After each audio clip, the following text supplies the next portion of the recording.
Hello বন্ধুরা, সবাই কেমন আছেন?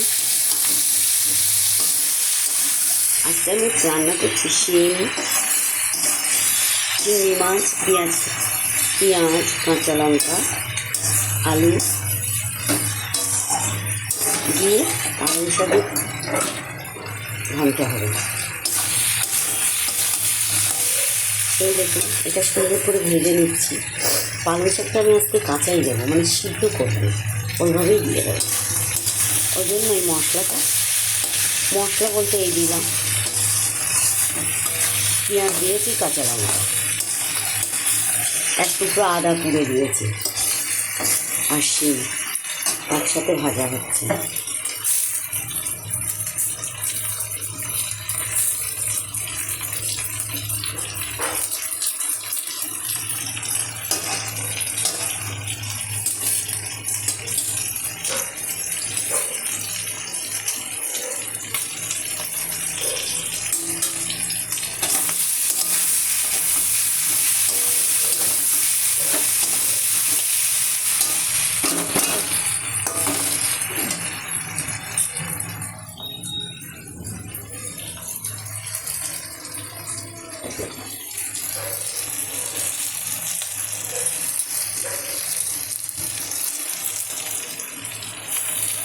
এবারে দিয়ে দিলাম পালং শাক।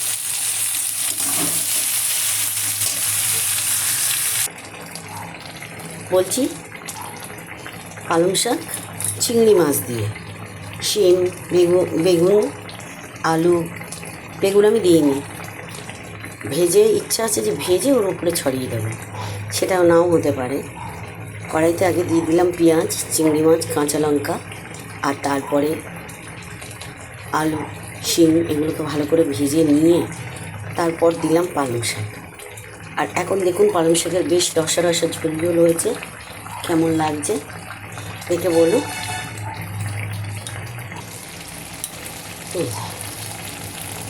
দেখে বলুন কেমন হয়েছে। এই ঝোল ঝোল ঘন্ট পালং শাকের, একটু ঝোল ঝোল ঘন্ট দারুণ লাগে খেতে। দেখবেন একদিন করে, সত্যি সুন্দর লাগে। পালং শাকের ঝোলও তো করে অনেকেই, পোনা মাছ দিয়ে বা বাটা মাছ দিয়ে পালং শাকের ঝোলও করে। আমি শুধু শিম, আলু, পালং শাক, পেঁয়াজ বেশি করে দিয়েছি, দিয়ে চিংড়ি মাছ দিয়েছি।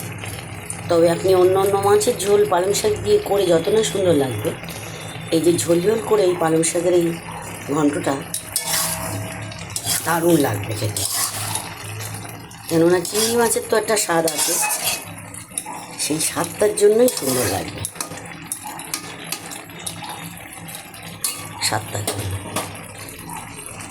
এক থালা গরম ভাত আর এই ঝোল ঝোল পালং শাকের তরকারি নিয়ে আপনি খেয়ে দেখুন কেমন লাগে। আমিও খেয়ে দেখাতে পারতাম, কিন্তু পাচ্ছি না, বা চেষ্টা করছি দেখানো খেয়ে।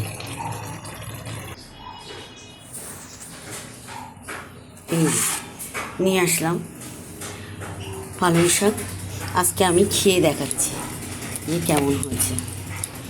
আসলে আগাম খাবো কেমন একটা লাগে, তা আপনারা সবাই খান দেখেছি, খেয়ে দেখান, তো ভাবলাম আমিও আজকে একটু খেয়ে দেখাই পালং শাকের ঝোলটা কেমন হলো।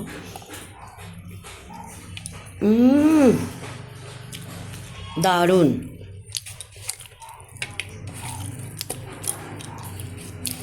দারুণ হয়েছে। নামানোর সময় একটু জিরের গুঁড়ো আর গোলমরিচের গুঁড়ো দিয়ে নামাবেন, তাহলে কিন্তু দারুণ লাগবে।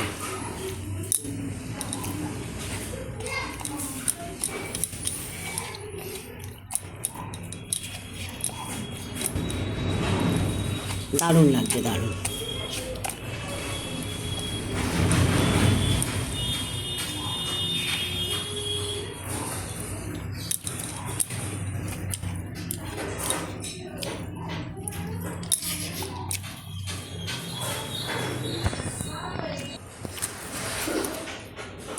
পুরোটা খেয়ে দেখালাম।